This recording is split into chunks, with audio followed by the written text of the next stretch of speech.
इस वीडियो में हम देखेंगे वैद्युत द्विध्रुव के कारण विद्युत विभव, इसकी जो दूसरी स्थिति है निरक्षीय स्थिति के लिए विद्युत विभव ज्ञात करना कि विद्युत द्विध्रुव की निरक्षीय रेखा पर स्थित किसी बिंदु पर विद्युत विभव का क्या सूत्र होता है। अगले वीडियो में हमने देखा था अक्षीय स्थिति के लिए क्या सूत्र होता है, और इस वीडियो में हम देखेंगे कि निरक्षीय स्थिति के लिए क्या सूत्र होता है वैद्युत द्विध्रुव के कारण निरक्षीय रेखा पर किसी बिंदु पर विद्युत विभव का।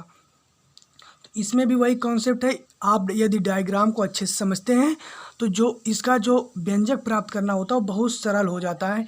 तो आप बहुत ध्यान से इसे केवल डायग्राम को समझिए। यदि आप डायग्राम को समझ जाते हैं तो एकदम बहुत सरल है तब। तो आइए अब देखते हैं हम इसके डायग्राम को कि इसका चित्र भाई कैसे है। तो देखिए हम क्या करेंगे, पहले हम एक बिंदु ए ले लेंगे उसी की तरह, और एक बिंदु बी ले लिए। यह बिंदु ए हो गया और बिंदु बी हो गया। ठीक, बिंदु ए और बिंदु बी। बिंदु ए पर जो है प्लस क्यू आवेश है, बिंदु ए पर प्लस क्यू आवेश और बिंदु बी पर माइनस क्यू आवेश। अब यहाँ पे हमें त्रिभुज की एक मिनट, ये जान लीजिए एक ही लाइन है और गलती से हो गया इस तरह। अब देखिए यहाँ पे हम एक बिंदु यहाँ पे ले लेंगे, यहाँ पे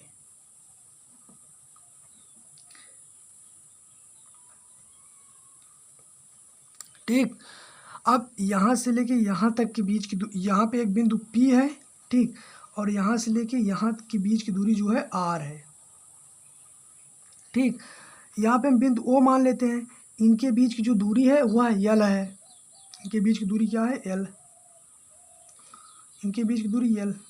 ठीक, अगले ही अच्छी स्थिति की तरह इनके बीच की दूरी L है, और टोटल दूरी क्या है? 2L है। टोटल दूरी क्या है? 2L। टोटल दूरी 2L है, और बिंदु O से B के बीच दूरी L, ये तक की दूरी L। जब टोटल करेंगे तो 2L हो जाएगा। ठीक, और बिंदु O और बिंदु P के बीच की दूरी क्या है? R है। अब देखिए हम यहाँ पे देखेंगे कि जो प्लस क्यू, जो बिंदु ए है, बिंदु ए पर जो प्लस क्यू आवेश उपस्थित है, इस प्लस क्यू आवेश से और बिंदु पी के बीच की दूरी क्या है। तो देखिए इसमें क्या होता है, बिंदु पी की प्लस क्यू आवेश से और माइनस क्यू आवेश से दोनों से दूरी जो है समान है, और जो दूरी है वह रूट में R² फिर प्लस L²। बिंदु ए से और बिंदु पी के बीच की दूरी, और बिंदु पी से बिंदु बी के बीच की दूरी क्या है? R²। आप ऐसे भी कर सकते हैं कि R² फिर प्लस L²। मैं इसे एक अलग कागज़ में बता रहा हूँ, ठीक है, जिससे मैं आपको आसानी से दिखा सकूँ यदि पेज पलटना पड़े तो। टोटल दूरी क्या है? R प्लस L², और इन दोनों के बीच की दूरी समान है। तो जब दूरी समान है तो बहुत सरल इसे ज्ञात करना। ठीक है, अब देखिए हम देखेंगे प्लस क्यू आवेश के कारण बिंदु P पर कितना विद्युत विभव, और माइनस क्यू आवेश के कारण बिंदु P पर कितना विद्युत विभव है। तो अब देखिए सबसे पहले हम क्या लिखेंगे, इसे देखिए आपको लिखना कैसे है। सबसे पहले आप ये लिखेंगे कि माना एक वैद्युत द्विध्रुव है जिसपे दो मतलब बिंदु आवेश है, एक प्लस क्यू आवेश एक माइनस क्यू आवेश। माइनस क्यू आवेश बिंदु बी पर स्थित है, प्लस क्यू आवेश बिंदु ए पर स्थित है। बिंदु ओ से ए के बीच की दूरी L है, इसके बीच की दूरी L है, टोटल दूरी 2L है। इस तरीके से आप बना के लिख सकते हैं। अब देखिए हम यहाँ पे लिखेंगे जो कि प्लस क्यू आवेश, और इसे आप यहाँ पे रख लीजिए, ज़्यादा अच्छा रहेगा समझने में। तो देखिए प्लस क्यू आवेश तथा माइनस क्यू आवेश की दूरी बिंदु P से समान है।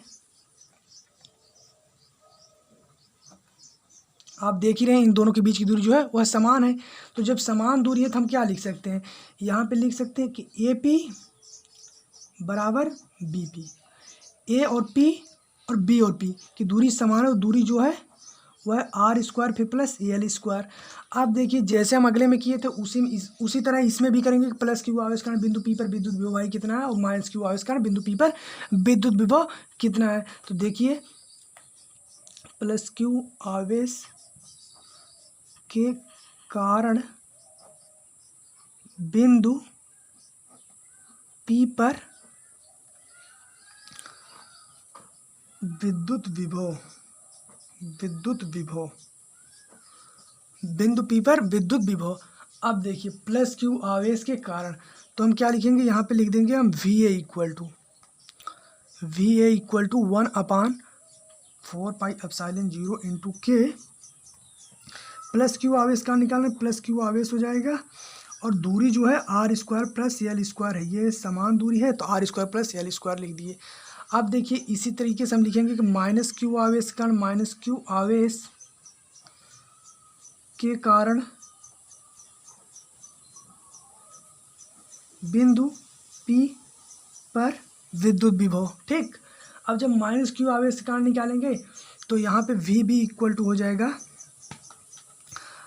क्योंकि यहाँ देखिए बिंदु B जो है, बिंदु B पर माइनस क्यू आवेश है तो इसीलिए यहाँ भी लिख दिए। ठीक है, तो माइनस क्यू आवेश के निकाल रहे हैं तो देखिए 1/4πε0 इंटू के माइनस क्यू रूट में r² फिर प्लस l²। ठीक, अब हम लिखेंगे क्या कि अतः निरक्षीय रेखा, अतः लिख दीजिए, लिख रहे हैं अतः निरक्षीय रेखा पर कुल विद्युत विभव निरक्षीय रेखा पर कुल विद्युत विभव। तो जब कुल विद्युत विभव निकालेंगे तो V इक्वल टू हो जाएगा VA फिर प्लस VB। अब VA का मान रख देंगे और VB का मान रख देंगे, तो जब VA का मान रखेंगे तो 1/4πε0 इंटू के क्यू रूट में क्या हो जाएगा r² फिर प्लस l²। और यहाँ पे देखिए अब V का मान जब रखेंगे VB का तो देखिए माइनस है तो हम माइनस को आगे लेके चले आएंगे, माइनस क्यू है तो वही हमने कर दिए भाई कि 1/4πε0 इंटू के, दूरी क्या है r² फिर प्लस l² दूरी है।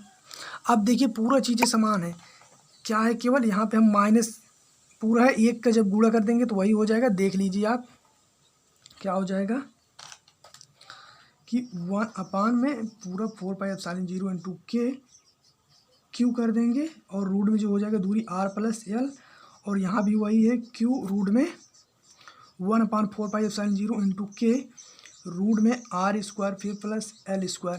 तो दोनों की दूरी समान है, l² है और यहाँ के बीच की दूरी l है। तो देखिए यहाँ पे प्लस है और ये माइनस है तो प्लस माइनस जाएगा कट और हो जाएगा 0। और जो विद्युत विभव निरक्षीय रेखा पर मिलता है और विद्युत विभव होता है 0।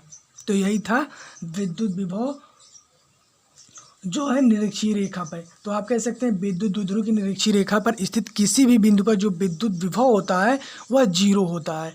तो इसके लिए क्या जरूरी था, इसके लिए मात्र डायग्राम जरूर था।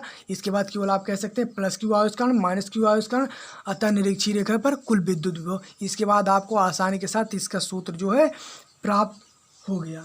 तो यही था। तो आप यहाँ लास्ट में लिख दीजिएगा कि विद्युत द्विध्रुव के कारण किसी बिंदु पर निरक्षीय बिंदु पर जो है विद्युत विभव का मान जो होता है वह 0 होता है। तो यही था। अब मिलते हैं अगले वीडियो में, हम देखेंगे विभव प्रवणता क्या होता है।